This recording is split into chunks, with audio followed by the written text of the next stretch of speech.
Bismillahirrahmanirrahim. Assalamualaikum warahmatullahi wabarakatuh. Perkenalkan, nama saya Khairunisa, dosen pada program studi D3 Budidaya Tanaman Hortikultura, jurusan Budidaya Tanaman di Politeknik Pertanian Negeri Payakumbuh. Pada kesempatan ini, saya akan menyampaikan pernyataan diri dosen dalam unjuk kerja Tridharma Perguruan Tinggi atau yang disingkat dengan PDD UKTPT bidang pengajaran pada salah satu mata kuliah yang saya ampu, yaitu Teknologi Produksi Buah Tahunan. Mata kuliah Teknologi Produksi Buah Tahunan dapat diambil pada semester 5. Mata kuliah ini memiliki bobot 2 SKS. 1 SKS adalah kuliah dan 1 SKS adalah praktik laboratorium dan praktik lapang. Mata kuliah Teknologi Produksi Buah Tahunan ini merupakan salah satu mata kuliah kompetensi inti di program studi Budidaya Tanaman Hortikultura. Mata kuliah Teknologi Produksi Buah Tahunan berperan penting dalam pencapaian profil lulusan program studi Budidaya Tanaman Hortikultura, yaitu menjadi wirausahawan bidang hortikultura, tenaga terampil bidang hortikultura di pemerintahan, dan menjadi konsultan hortikultura. Sedangkan capaian pembelajaran khusus mata kuliah Teknologi Produksi Buah Tahunan adalah sebagai berikut. 1. Mahasiswa mampu menjelaskan pengertian tanaman buah tahunan dan peranannya dalam kehidupan manusia dan perekonomian masyarakat. Yang kedua, mahasiswa mampu melakukan perbanyakan tanaman buah-buahan tahunan. Yang ketiga, mahasiswa mampu menerapkan teknologi dalam budidaya tanaman buah tahunan. Dan yang keempat, mahasiswa mampu melakukan budidaya tanaman buah tahunan dalam pot. Jadi, untuk mencapai capaian pembelajaran tersebut, maka topik pada mata kuliah ini adalah sebagai berikut. Yang pertama adalah pendahuluan. Pada bab pendahuluan ini, yang dibahas adalah pengertian tentang tanaman buah tahunan, peranan tanaman buah tahunan dalam kehidupan manusia, serta perekonomian masyarakat, dan perbanyakan tanaman buah tahunan. Yang kedua adalah teknologi produksi tanaman jeruk. Yang ketiga, teknologi produksi tanaman naga. Yang keempat, teknologi produksi tanaman durian. Selanjutnya, teknologi produksi tanaman manggis, teknologi produksi tanaman alpukat, dan yang terakhir adalah teknologi produksi tanaman buah dalam pot atau tabu lampot. Metode pembelajaran yang saya gunakan dalam mata kuliah Teknologi Produksi Buah Tahunan adalah metode pembelajaran aktif, di mana keaktifan mahasiswa merupakan poin penting. Pendekatan yang digunakan dalam mata kuliah Teknologi Produksi Buah Tahunan menggunakan teknik DIA. D. Delivery, E. Interaction, dan E. Assessment. Delivery merupakan penyampaian materi pada proses pembelajaran baik melalui modul, PowerPoint, video, atau sumber yang terkait lainnya yang diawali dengan penyampaian tujuan dan capaian pembelajaran. Interaction berupa interaksi secara langsung yang dilakukan, yaitu dengan adanya feedback dari mahasiswa mengenai materi yang disampaikan dan adanya diskusi kelompok berupa curah pendapat maupun presentasi kelompok. Assessment berupa penilaian. Penilaian dari mata kuliah Teknologi Produksi Buah Tahunan ini terdiri dari 5 poin. Yang pertama adalah UTS dengan bobot penilaian 35%, kemudian UAS dengan bobot penilaian 35%, selanjutnya adalah tugas dengan bobot penilaian 10%, kemudian kuis dengan bobot penilaian 10%, dan yang terakhir adalah keaktifan dengan bobot penilaian 10%. Untuk referensi yang digunakan dapat berasal dari buku maupun jurnal ataupun referensi lainnya yang terkait dengan topik bahasan. Semuanya terangkum dalam rencana pembelajaran semester mata kuliah Teknologi Produksi Buah Tahunan. Pemanfaatan teknologi informasi dalam proses pembelajaran menggunakan LMS Politeknik Pertanian Negeri Payakumbuh, yaitu SIAKAT, yang terintegrasi dengan Edlink. Penggunaan Google Form, WA Group, Telegram yang berguna bagi diskusi materi, kemudian pengumpulan tugas, dan pengerjaan kuis. Selanjutnya, akan ditampilkan cuplikan perkuliahan saya pada pertemuan pertama pada mata kuliah Teknologi Produksi Buah Tahunan yang dimulai dari penyampaian kontrak kuliah dan materi pendahuluan. Selamat menyaksikan.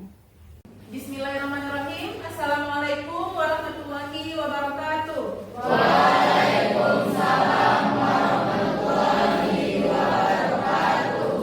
Bagaimana kabarnya hari ini? Baik. Hadir semua? Hadir. Alhamdulillah ya. Baik, hari ini adalah pertemuan pertama Ananda semua dengan Ibu ya pada semester 5 pada mata kuliah apa? Ada yang tahu apa mata kuliahnya? Sudah ada disiapkan?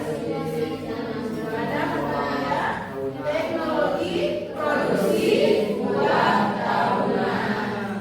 Ya.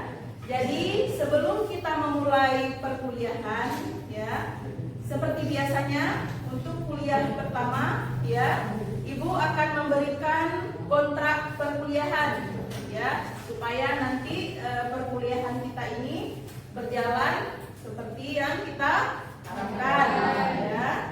Nah, jadi yang pertama kita lihat ya, kontrak perkuliahan yang pertama terkait dengan kedisiplinan saudara ketika hadir pada perkuliahan, ya. Di sini yang pertama adalah mahasiswa diharapkan tidak terlambat, ya. Jadi kalau misalnya di jadwal di rosternya kita masuk jam 7.30, maka saudara diharapkan sudah berada di ruang kelas, ya. Nah, di sini kita sepakati, ya, berapa sih toleransi keterlambatan, ya, kepada mahasiswa. Di sini toleransinya adalah 15 menit. Gimana? Setuju nggak? Setuju. Oke ya. Kemudian yang kedua, dosen juga tidak terlambat. Nah, jadi kontrak ini berlaku bukan hanya untuk saudara, tapi untuk ibu juga, ya. Jadi dosen juga tidak terlambat kecuali ada pemberi. Baik. Untuk selanjutnya setelah kontrak perkuliahan, ya, kita lihat bagaimana metode penilaian dan pembobotan pada mata kuliah ini, ya. Yang pertama, penentuan nilai kegiatan kuliah, ya, adalah 30%, ya. Jadi Ibu sampaikan kegiatan perkuliahan pada mata kuliah Teknologi Produksi Buah Tahunan ini terdiri dari 2 SKS, ya. Jadi nanti 1 SKS saudara akan melaksanakan perkuliahan dan 1 SKS-nya lagi saudara akan melakukan praktek laboratorium dan juga praktek lapang, ya. Jadi untuk penilaiannya kuliah 30%, berikut rinciannya. Kemudian nanti untuk praktek laboratorium bobotnya adalah 8,75%. Silakan lihat sendiri rinciannya. Kemudian juga nanti untuk penilaian praktek lapang 61,25%, ya. Kemudian keseluruhannya nanti, ya, penentuan nilai mata kuliah totalnya adalah 100%, diambil UTS 35%, UAS 35%, kemudian tugas 10%, kuis 10%, dan aktivitas atau keaktifan saudara sebanyak 10%, ya. Kemudian untuk materi UTS adalah seluruh materi yang diberikan sebelum jadwal UTS, ya. Sedangkan materi UAS adalah seluruh materi yang diberikan sesudah jadwal UTS, ya. Paham? Paham. Selanjutnya adalah distribusi kuliah, ya. Nah, tadi sudah Ibu jelaskan bahwa mata kuliah kita ini terdiri dari 2 SKS, ya. Ini adalah topik-topik yang akan kita bahas pada kegiatan perkuliahan, ya. Jadi mata kuliah ini diampu oleh 2 dosen, ya. Yang pertama adalah ibu ya sebagai penjam mata kuliah ya. Kemudian nanti akan dilanjutkan oleh Ibu Rasdaniawati ya. Kemudian ini adalah kegiatan pada praktikum laboratorium ya, dan selanjutnya kegiatan pada praktikum kerja lapang ya. Jadi saudara nanti juga akan mengikuti kegiatan KLLK ya. Sampai di sini paham? Baik, selanjutnya ada yang mau ditanyakan terkait dengan kontrak perkuliahan, distribusi perkuliahan? Oke, kita lanjut ya. Nah, sekarang kita masuk pada topik ya, topik perkuliahan pada pertemuan pertama ini ya. Yang kita bahas ada dua ya. Yang pertama pendahuluan ya, kemudian nanti ada perbanyakan tanaman buah tahunan ya. Jadi dua topik ini yang akan kita pelajari. Nah, apa sih capaian pembelajaran dari pertemuan hari ini ya? Jadi di sini ada 3 capaian yang diharapkan ya. Jadi setelah Ananda semua mengikuti mata kuliah ini ya, Ananda diharapkan yang pertama mampu menjelaskan pengertian tanaman buah-buahan tahunan dan peranannya dalam kehidupan manusia dan perekonomian masyarakat ya.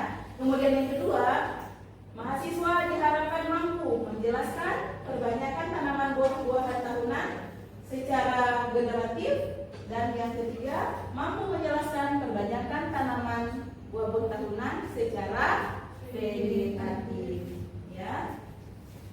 Sebelum Ibu lanjut ke materinya ya, kira-kira ada nggak yang tahu apa sih definisi dari tanaman buah tahunan? Ayo, silakan. Perkenalkan, nama saya Ahmad Haji. Menurut saya tanaman buah tahunan itu adalah tanaman buah yang umurnya lebih dari 2 tahun. Bagus ya. Tanaman buah tahunan itu adalah tanaman buah yang umurnya lebih dari 2 tahun. Itu versi Aji. Ya, yang lain? Ayo berikan pendapatnya. Oke, silakan. Baik, perkenalkan, nama saya Rizky Putra Nanda dari DP 032. Diolah, apa contohnya olahannya?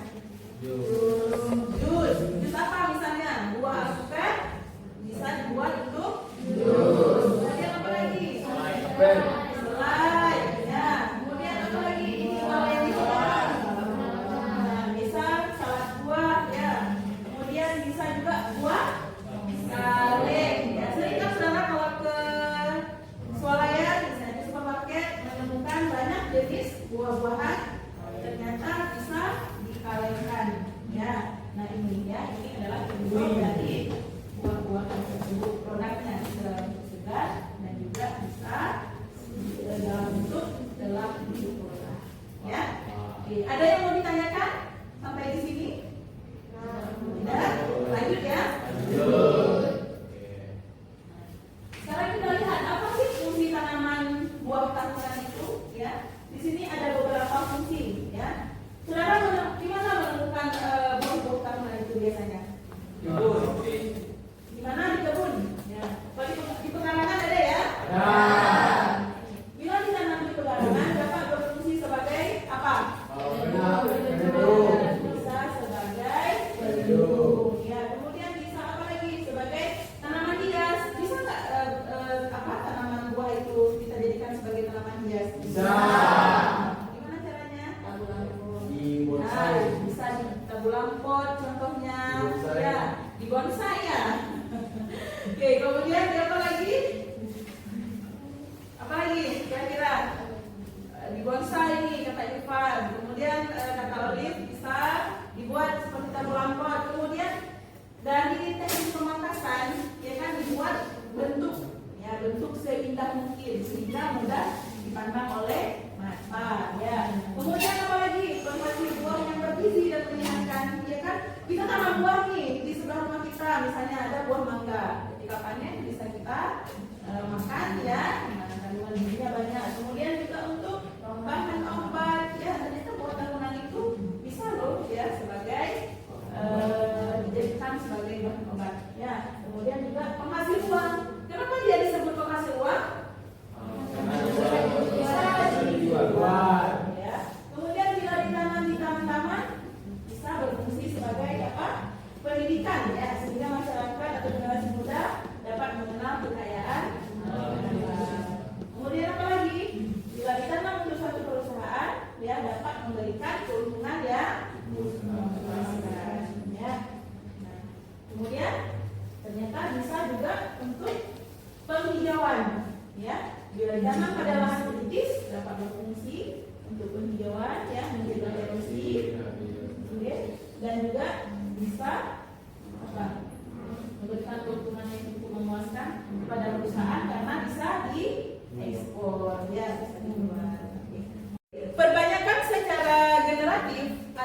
perbanyakan yang melalui proses perkawinan sehingga nanti akan menghasilkan biji ya. Sedangkan perbanyakan secara vegetatif adalah proses perbanyakan yang kita lakukan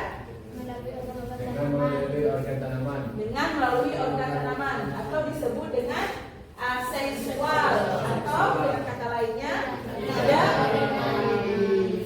melalui proses perkawinan. Jadi kita menggunakan organ-organ tanaman ya. Sampai di sini ada yang mau ditanyakan kira-kira jelas? Oke.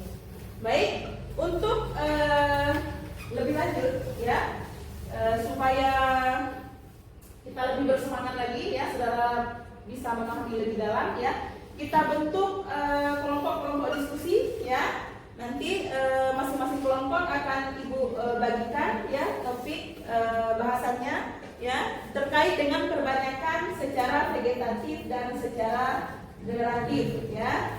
Ini kita lihat ya. Tugas kelompoknya ya. Untuk kelompok 1 ya, silakan nanti saudara mencari referensi ya ataupun literatur-literatur terkait dengan perbanyakan secara generatif ini. Apa sih yang dimaksud dengan perbanyakan secara generatif? Kemudian apa kelebihan dan kelemahannya misalnya ya. Kemudian caranya. Jadi silakan dibahas nanti ya. Secara komprehensif ya bagaimana proses perbanyakan secara generatif ini dilakukan ya. Kemudian untuk kelompok 2 topiknya adalah perbanyakan secara vegetatif ya. Nah kita lihat dulu perbanyakan secara vegetatif ini tadi ada berapa? Perbanyakan secara vegetatif yang saudara ketahui ada secara vegetatif ada 2 apa? Secara alami dan alami artinya campur tangan manusia ya. Nah, jadi ini di tugas di presentasi ini kita mengkaji tentang perbanyakan vegetatif secara buatan ya. Apa topiknya? Yang pertama dapat dilakukan dengan stek ya dan cangkok, kemudian dapat dengan kultur jaringan, kemudian dapat dilakukan dengan menyambung, kemudian okulasi, merunduk dan penyusuan ya. Jadi untuk kelompok 2 ya, saudara akan membahas tentang stek dan cangkok ya. Untuk kelompok 3 membahas kultur jaringan dan menyambung. Selanjutnya kelompok 4 membahas perbanyakan secara okulasi, merunduk dan penyusuan ya. Oke, silakan duduk masing-masing kelompoknya ya, sesuai dengan kelompok masing-masing. Angkat tasnya, silakan duduk.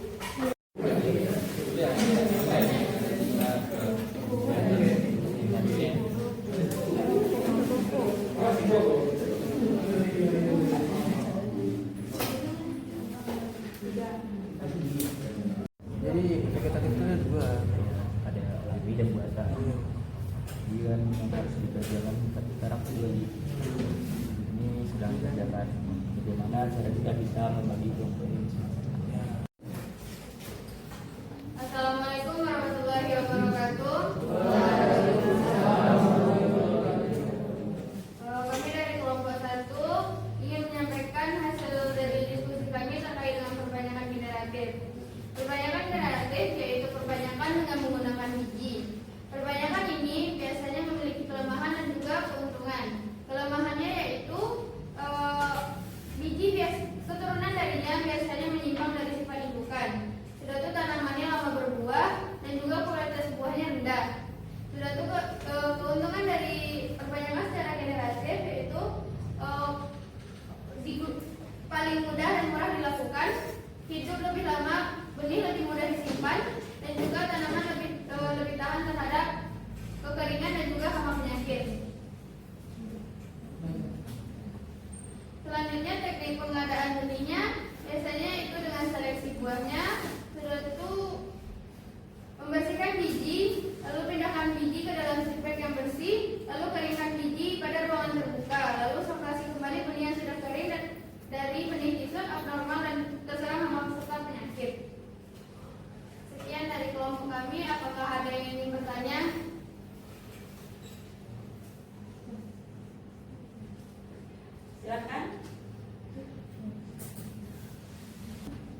Sekian, terima kasih. Terima kasih atas pertanyaannya. Jawaban dari pertanyaan itu akan dijawab oleh Jian. Baik, terima kasih kepada penanya Ibu Tito. Sini kami akan mencoba menjawab pertanyaannya, yang dimana dari pertanyaannya mengapa sering sekali pada hasil gizi dari tanaman yang dilakukan dengan cara pembayaran secara generatif sering sekali menyimpang dari hidupannya dan tidak sesuai dengan yang kita inginkan seperti itu.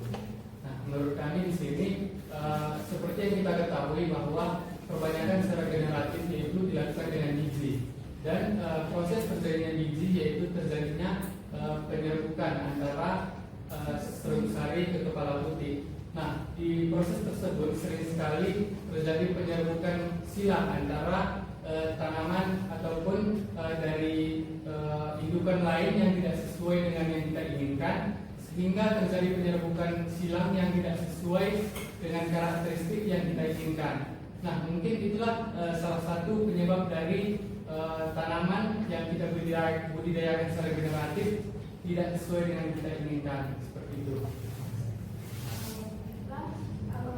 Apakah jawaban dari kelompok kami dapat diterima? Baiklah, sekian presentasi dari kelompok kami. Maaf jika ada salah. Assalamualaikum warahmatullahi wabarakatuh. Semua kelompok presentasinya bagus ya.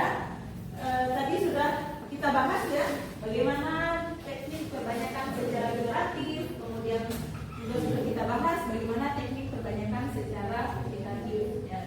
Berdasarkan yang sudah kita diskusikan, kira-kira apakah ada yang mau ditanyakan? Apa sudah cukup jelas materinya? Oke. Sudah paham ya? Oke. Baik. Selanjutnya kira-kira ada nggak yang bisa memberikan kesimpulan dari hasil belajar kita hari ini? Satu orang, silakan yang mau menyampaikan kesimpulan. Oke, Nova, silakan Nova. Mungkin bisa berdiri di depan.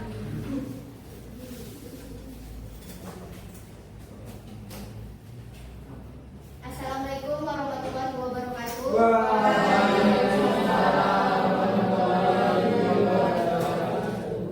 Baiklah, di sini saya akan membaca kesimpulan pembelajaran kita pada hari ini, yaitu yang pertama, buah-buah tahunan memiliki peran yang sangat penting bagi kehidupan masyarakat karena buah-buahan memiliki kandungan gizi yang sangat banyak sehingga apabila dikonsumsi akan berdampak positif bagi kesehatan. Yang kedua, tanaman buah-buah tahunan ini juga berperan dalam meningkatkan ekonomi masyarakat karena dari penghasilan buah-buahan ini kita dapat menjualnya dan mengekspornya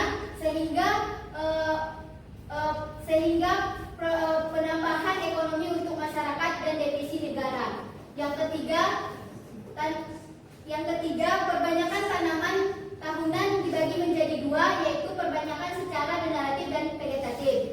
Perbanyakan secara generatif yaitu menggunakan biji. Perbanyakan vegetatif dibagi juga menjadi dua, yaitu perbanyakan secara alami dan perbanyakan secara buatan. Perbanyakan secara alami yaitu perbanyakan tanpa campur tangan manusia. Contohnya adalah rimpang pada jahe. Perbanyakan secara vegetatif buatan yaitu dengan campur tangan manusia. Contohnya okulasi, stek, cangkok, sambung pucuk, penyusuan, dan merundu. Mungkin itulah yang dapat saya simpulkan dari pembelajaran kita hari ini. Assalamualaikum warahmatullahi wabarakatuh.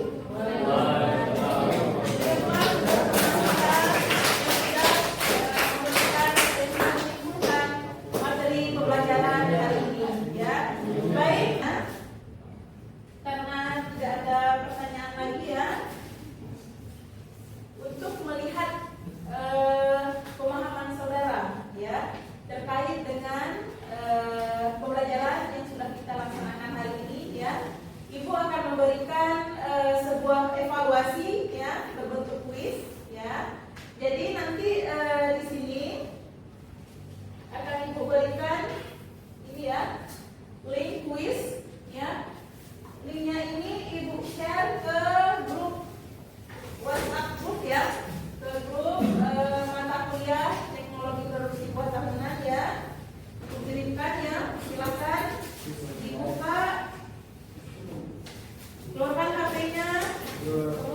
buka linknya dan silahkan dikerjakan evaluasinya, ya.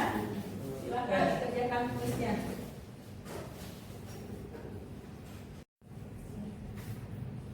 Waktunya sudah habis ya. Silahkan disimpan kembali handphonenya, ya. Sekarang kita lihat hasil evaluasinya, ya.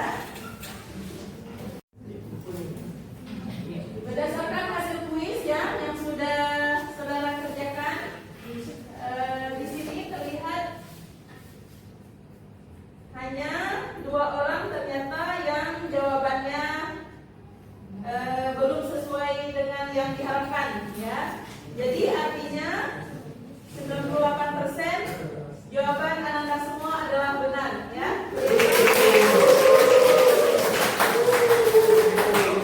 Artinya pembelajaran kita hari ini capaiannya sudah baik. Untuk selanjutnya ya, sesuai dengan yang sudah Ibu tampilkan tadi di awal, ya.